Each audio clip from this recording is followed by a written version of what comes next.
दोस्तों,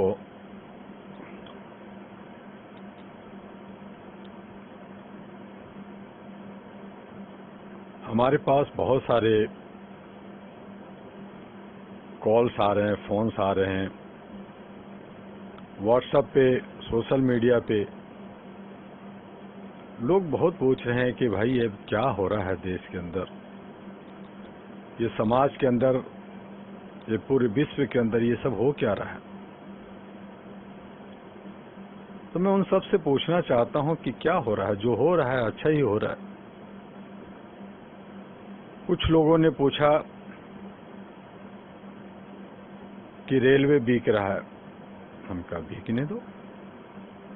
कुछ लोगों ने पूछा कि लाल किला, बड़ी बड़ी कंपनियां बिक रहे हैं, बल्कि बेच दिए गए हैं। मैंने कहा अच्छा ही हो रहा। बड़े लोग परेशान हैं।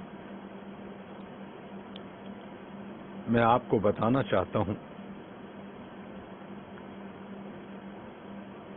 कि भारत एक गरीब देश है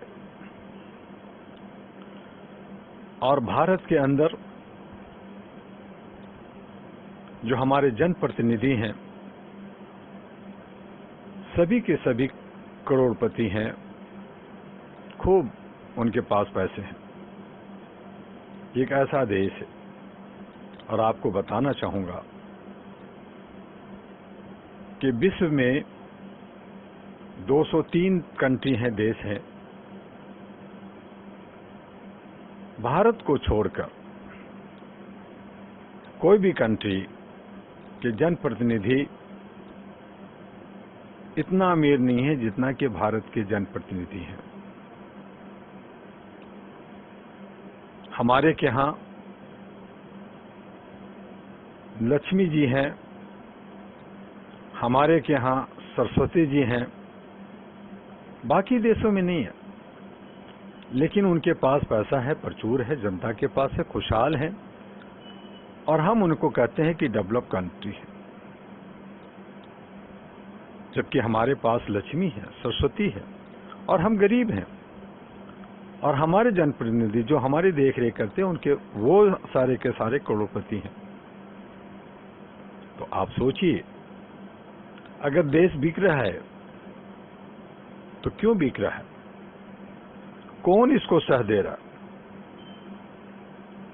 आप दे रहे हैं, सदियों से देते आए हैं।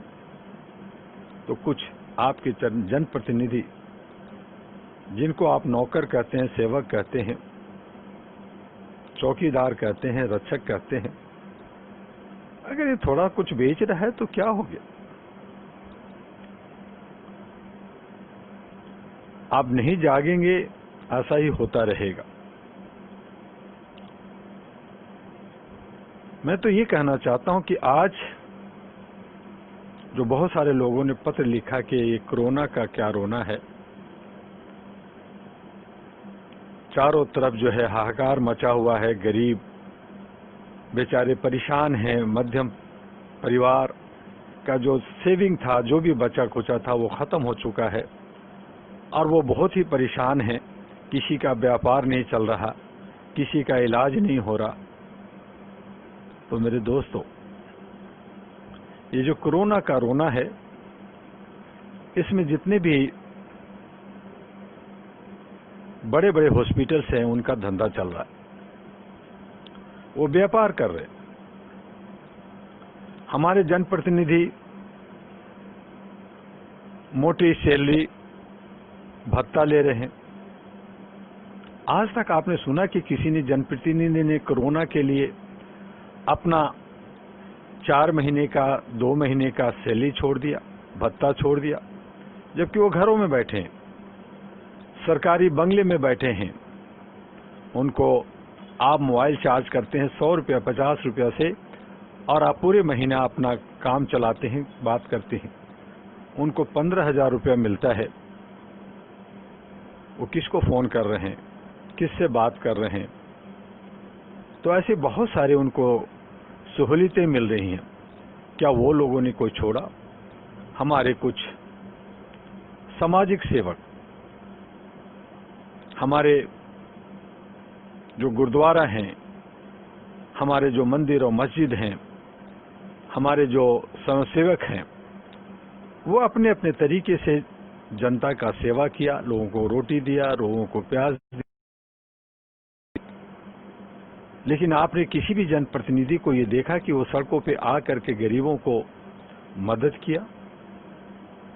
वो तो बड़े बड़े टेलीविजन के सेट पे सिर्फ बातें ही करते रहे। और हमारे देश के अंदर जो हालात हैं,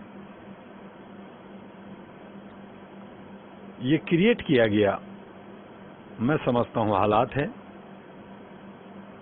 और जब तक आप सोए रहेंगे, जब तक अनभक्त बने रहेंगे, जब तक अपने जनप्रतिनिधि ऐसे ही चुनते रहेंगे, आप पहले गुलाम थे, आज गुलाम हैं और आने वाले वक्त में भी गुलाम रहेंगे। All India human rights association और अहरा नेशनल पार्टी हमने इसीलिए बनाया था कि लोग जागरूक हों, आवाज उठाएं, लेकिन लोग समझना चाहते ही नहीं। वो तो राजा होके रंग की तरह जीना चाहते हैं, भीख मांग करके जीना चाहते हैं और अपने आंखों के सामने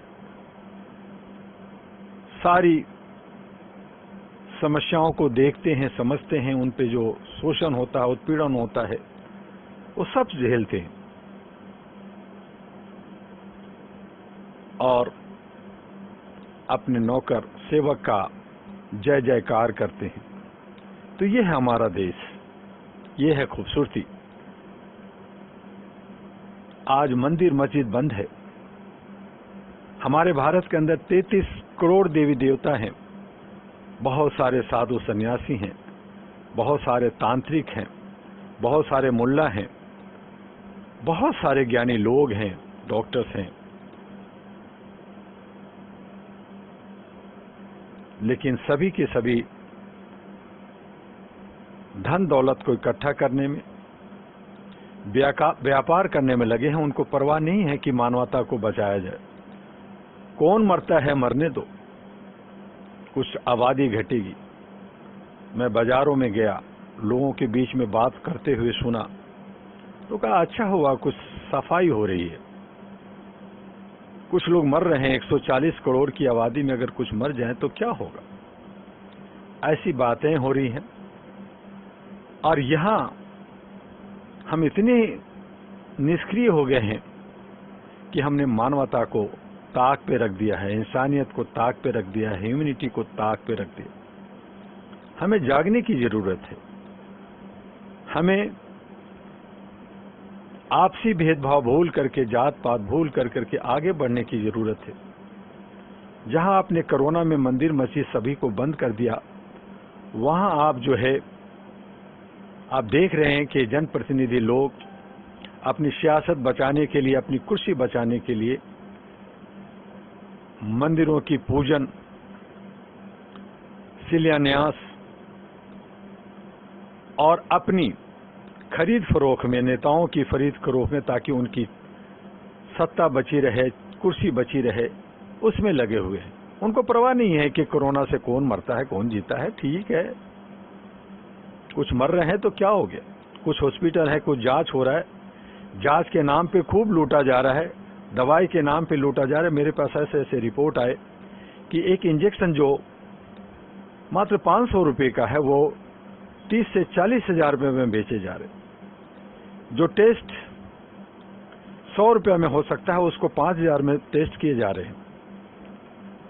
जिनको कोरोना नहीं है उनको कोरोना बताया जा रहा है।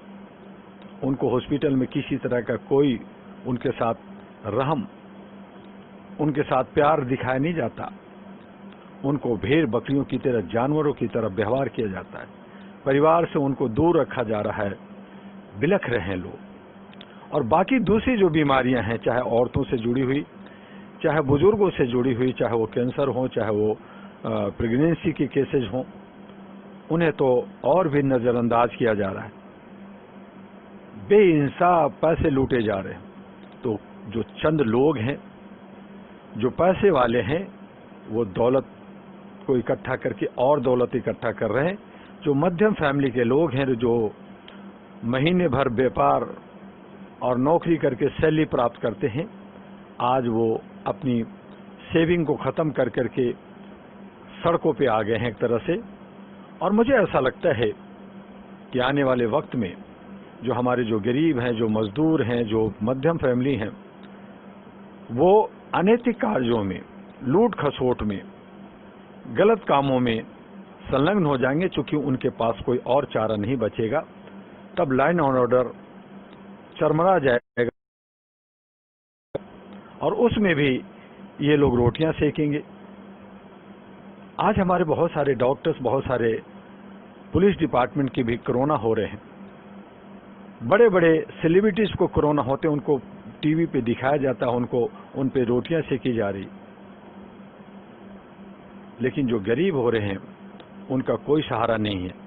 सेलिब्रिटी अपने तरीके से अपना धंधा कर रहा है, हमारे जनप्रतिनिधि अपने तरीके से धंधा कर रहा है, बड़े बड़े डॉक्टर हैं, जो नर्सिंग होम के जो मालिक हैं, वो अपने तरीके से धंधा कर रहा है। तो बचे हुए लोग कहाँ जाएं? उसके लिए आपको आवाज उठाना होगा, उसके लिए आपको लड़ना होगा, उसके लिए एक सूत्र में बंध कर all India human rights association और अहरा नेशनल पार्टी के साथ आगे बढ़ना होगा। और इन तमाम जो लोग हैं उन सबको सबक सिखाना होगा। कहां से सिखाएंगे, कैसे सिखाएंगे? क्योंकि आपको सभी तरफ से जकड़ दिया गया है, बांध दिया गया है। लेकिन जो संवैधानिक तरीका है, जो बाबा अंबेडकर साहब या बाकी लोगों ने जो सिस्टम दिया है, उन्हीं में से आपको रास्ता निकालना होगा। और जहां जहां भी, चाहे वो बिहार हो, बंगाल हो, दूसरी जगह जहां भी इलेक्शन आ रहा है, इन तमाम लोगों को एक बार उठा करके बाहर फेंक दो। जितने पैसे वाले हैं, जितने दबंग लोग हैं, उनके पैसे खाओ, उनसे पैसे लो। ये लोग पैसे खूब बांटते हैं इलेक्शन में, खूब खाओ, लेकिन वोट मत देना मेरे दोस्तों। वोट उनको दो या उनको खड़ा करो जो आपके क्षेत्र में जो दबे कुचले लोग हैं, उनको खड़ा करो, उनको वोट दो। पार्टी लेस लोगों को बना दो, पार्टियों पे ज्यादा ध्यान मत दो, व्यक्ति विशेष पे ध्यान दो। और अगर ऐसा हुआ, एक बार इनको उठा के अगर आपने फेंक दिया, तो इनको समझ में आ जाएगा कि जात पात, धर्म, मजहब पे जो ये राजनीति करते हैं या सियासत करते हैं, ये जो बीमारी के नाम पे जो सियासत करते हैं, लूट करते हैं, इनको कितना भारी पड़ेगा, इनको समझ में आ जाएगा। और ये सारी जनता कर सकती है। आपको एक बार हिम्मत करना होगा, आपको इनके विरोध खड़ा होना होगा। और इसी के लिए all India human rights association और अहरा नेशनल पार्टी बनाई गई, ताकि ज्यादा से ज्यादा अच्छे लोग आए। बार बार मैंने कहा कि जुडिशियल के लोग, आईएएस आईपीएस के लोग पढ़ लिख करके अपनी पूरी 25 साल की जवानी बर्बाद करते हैं, पूरी तैयारी करते हैं, और आज वो गुलामी करते हैं। किसका? आपके गुलाम का, जो देश को लूट रहा है। आपको समझना होगा और इसके लिए आवाज उठाना होगा। बहुत सारी बातें हैं जो बार बार होती है, बार बार मुझे बहुत सारे लेटर्स आ रहे हैं, बहुत फोन आते हैं, और मैंने कहा कि ये हालात ऐसे बने हुए हैं कि आप ज्यादा बोल भी नहीं सकते, क्योंकि जो कोई भी बोलेगा उसको जेल में डाल दिया जाएगा, उसके पिछवाड़े पे डंडे पड़ेंगे। बहुत सारे ऐसे हमारे ह्यूमन राइट्स एक्टिविस्ट आज जेल में हैं। बहुत सारे डॉक्टर जो अच्छे और सच्चे लोग हैं, जैसे डॉक्टर कफिल का भी मैं नाम ले सकता हूं, उनको कोई अच्छा वकील नहीं मिल रहा, लोग साथ देने की बात कर रहे हैं, उन पे रासुका लगाया जाता है। ऐसे जो काम करने वाले लोग हैं, आप सरकार के खिलाफ नहीं बोल सकते। आप अपने नौकर के खिलाफ, जो नौकर गलत करता है, उस पर उंगलियां नहीं उठा सकते। अगर उठाएंगे तो आप पे रासुका लगेगा, आप पे बहुत सारे केसेस लाद दिए जाएंगे, आप बाप करेंगे। चूंकि जुडिशियल भी तो बिका हुआ है, जुडिशियल भी तो उन्हीं को साथ देना। आपको कौन सुनेगा? आपका जमानत कौन लेगा? आपको जमानत कौन देगा? जहां चोर चोर मसोरे भाई हो गए हैं, जहां पूरा सिस्टम खोखला हो गया है, वहां आप किसी तरह से दो रोटी खा लो, शांति से जी लो, शांत एक वातावरण में एक दूसरे के साथ दे लो, यही बहुत है मेरे दोस्त। आज बहुत समस्या विकट हो गई है और हमें आप सबको जागने की ज़रूरत है।